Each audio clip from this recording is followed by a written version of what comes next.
మనందరం రామా అనుకుంటున్న వాళ్ళం, రాముడిపై భక్తి కలిగినటువంటి వారం. అలాంటి మన దేశంలో, మన భాష మాట్లాడే రాష్ట్రంలో రామాపచారం భయంకరంగా జరిగింది. సర్వదేవతాపచారములు జరుగుతున్నాయి, రామాపచారం జరిగింది. ఇది తెలుసుకో. ఈ రామాపచార ప్రభావం ప్రకృతి మీద ఉంటుంది. వాళ్ళు నమ్మినా నమ్మకపోయినా ఈ ద్రోహం చేసిన వాళ్ళకి భయంకరమైన అవస్థలు ఉంటాయి, అందులో సందేహం లేదు. కానీ మన బాధ్యత ఒకటి ఉంది. రామాపచారం జరిగిన తర్వాత మనం రోజు తింటూ తిరుగుతూ వాట్సాప్లు చూసుకుంటూ ఉంటే లాభం లేదు. మనం ఏం చెయ్యాలి? స్వామి, మా అసహాయతని క్షమించు, మమ్మల్ని రక్షించు.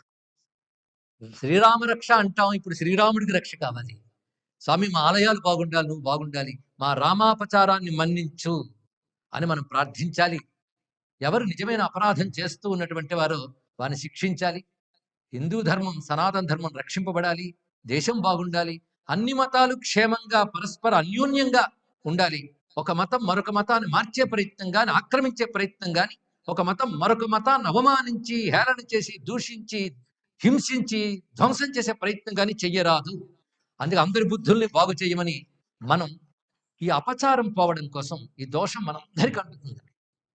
ఈ అపచారం పోవడం కోసం మనందరం కూడా రామాపచారం పోవడానికై, రామానుగ్రహం పొందడానికై మనందరం కొంత సమయం వెచ్చించాలి. సిద్ధమేనా?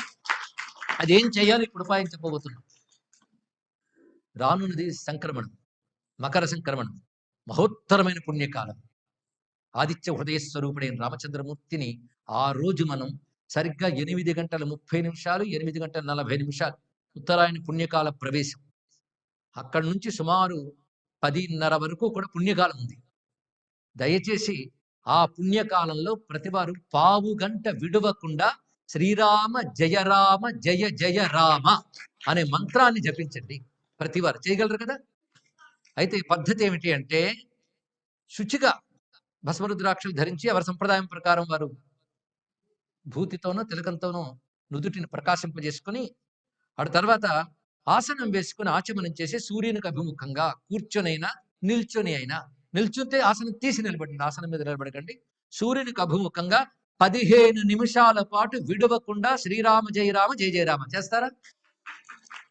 దాని తర్వాత మరొక 15 నిమిషాల పాటు విడవకుండా శ్రీ హనుమాన్ జయ జయ హనుమాన్ అంతే. దీనికి మళ్ళీ ఏమి కలపకండి, ఇవే మంత్రములు. ఇక ఆ తర్వాత హనుమాన్ చాలీసా కనీసం ఒక పర్యాయం, తర్వాత మీ ఇష్టం. ఆ తర్వాత ఆదిత్య ఉదయ పారాయణ. అయితే నేను కోరుకుంటున్నది ఏంటంటే, శ్రీరామ శ్రీ హనుమాన్ అయ్యాక ఆదిత్య ఉదయం చదివి తర్వాత హనుమాన్ చాలీస చదవండి. ఆదిత్య ఉదయం కనీసపక్షం 3 మార్లు. ఏతత్ త్రిగుణితం జప్వా. ఎందుకు శాస్త్రం అయితే ఈ ప్రణాళిక అంతా కూడాను మన శాస్త్రముల యందు ఉన్నదాన్ని తీసుకుని ఇక్కడ చెప్తున్నాను తప్ప సొక్కపోల కల్పనం కాదు. శాస్త్రముల ద్వారా ఈశ్వర కృపతో స్ఫురించిన ఒకానొక ఆలోచన సహృదయులతో పంచుకుంటున్నాను అంతే. ఇక్కడ సిద్ధమే కదా? మకర సంక్రమణ పుణ్యకాలంలో పావు గంట సేపు శ్రీరామ జయ రామ జయ జయ రామ, మరో పావు గంట సేపు శ్రీ హనుమాన్ జయ జయ హనుమాన్, తర్వాత 3 మార్లు ఆదిత్య ఉదయం, ఆ తర్వాత హనుమాన్ చాలీసా ఇష్టం. ఇది చేయండి. ఒకరెవరు చాలా బాధపడుతున్నారు, ఇంత జరుగుతున్నా హనుమంతుడు ఏం చేస్తున్నాడు, కాలభైరవుడు ఏం చేస్తున్నాడని. ఈ ప్రార్థనతో ప్రతివారు హనుమంతుడు అవుతారు, ప్రతివారు హృదయం హనుమదావేశంతో నిండి ఉంటుంది. ఇది తెలుసుకోండి. ఇక్కడ శ్రీరామ రక్ష సర్వ జగద్ రక్ష, ఇది మనం చేయవలసిన పని. ఇక్కడ ఉన్న మీరందరూ మీ పిల్లలతో సహా, అదేవిధంగా ఇవాళ ప్రత్యక్ష ప్రసారంతో చూస్తున్న వారు, ఏ దేశంలో వారైనా, ఏ ప్రాంతం వారైనా, ఎందుకంటే ఒక రాష్ట్రంలో ఒక చోట జరిగిందని కాదు, భూమి మీద జరిగింది ఘోరం. అందుకు భూమి మీద ఊపిరి తీసేటువంటి ప్రతి మానవులు చేయాలి. సనాతన ధర్మంపై విశ్వాసం ఉన్న ప్రతివారం చేయాలి. లేకపోతే రేపు భగవంతుడిని మనం ప్రార్థించడానికి కూడా అర్హత ఉండదు మనకి. తెలుసుకోండి. విశేషించి ఒక చిన్న శాస్త్ర నియమం చెప్తున్నాం. శాస్త్రం చెప్తున్న ప్రకారంగా ముఖ్యంగా ఆ రోజున జాతాశౌచ మృతాశౌచాల్లో, అంటే 10-12 రోజుల్లోనే ఏటి సూత్రం ఉన్నా పర్వాలేదు చేసుకోవచ్చు, కానీ జాతాశౌచ మృతాశౌచాల్లో ఉన్నటువంటి వారు మాత్రం ఈ పని చేయకండి. అదేవిధంగా స్త్రీలు దూరంగా ఉన్న కాలం అయితే మాత్రం చెయ్యవద్దు. వీరు మాత్రం ఆ పారాయణలో పాల్గొవద్దు. మిగిలిన వారందరూ పాల్గొనండి. ప్రతివారు పాల్గొనొచ్చు. ముందే చెప్పినట్లుగా బొట్టు వారి సంప్రదాయం అనుసరించి పెట్టుకుని ఆచమనం చేసుకుని సూర్యునికి అభిముఖంగా ఈ ప్రార్థన చేయండి. సర్వదేవతాత్మకుడైన ఆ సూర్య భగవానుడు మనల్ని అనుగ్రహించుగాక.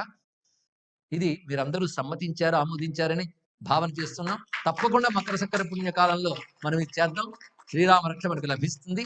అదేవిధంగా ధర్మాపచారం చేసే వారందరికీ కూడా ఘోరమైన దుర్గతులు కలిగేలాగా పరమాత్మయే శిక్షిస్తాడు. తెలుసుకోండి. ఏ నాయకులు వాళ్ళు దాచిపెట్టలేరు, కప్పిపెట్టలేరు. అలా కప్పిపెట్టే నాయకులు కూడా అపరాధులే అవుతారు గనుక, వారికి కూడా పరమేశ్వరుని యొక్క ఆ తీవ్రమైన ఆగ్రహరూపమైన శిక్ష తప్పదు. ఏం చేస్తాం? చేసుకున్న వారికి చేసుకున్నంత మాది. ఎంతమంది దుఃఖిస్తూ నిద్ర లేకుండా ఉన్నారో మనకు తెలుసండి. వాళ్ళ కన్నీటి చుక్కలు సీతమ్మ యొక్క శోకంలాగా మహాగ్నిగా మారి, నాకేమి లేని హాయిగా కూర్చున్న రావణ రాజ్యాన్ని కూడా తగలబెట్టగలదు తెలుసుకోండి. ఇది తెలుసుకోండి. అటువంటి ఆ రామచంద్రమూర్తి అనుగ్రహం కోసం మనందరం ప్రార్థిస్తూ ఈ కృత్యాన్ని చేద్దాం. స్వామి అనుగ్రహానికి పాత్రులమవుదాం. స్వస్తి.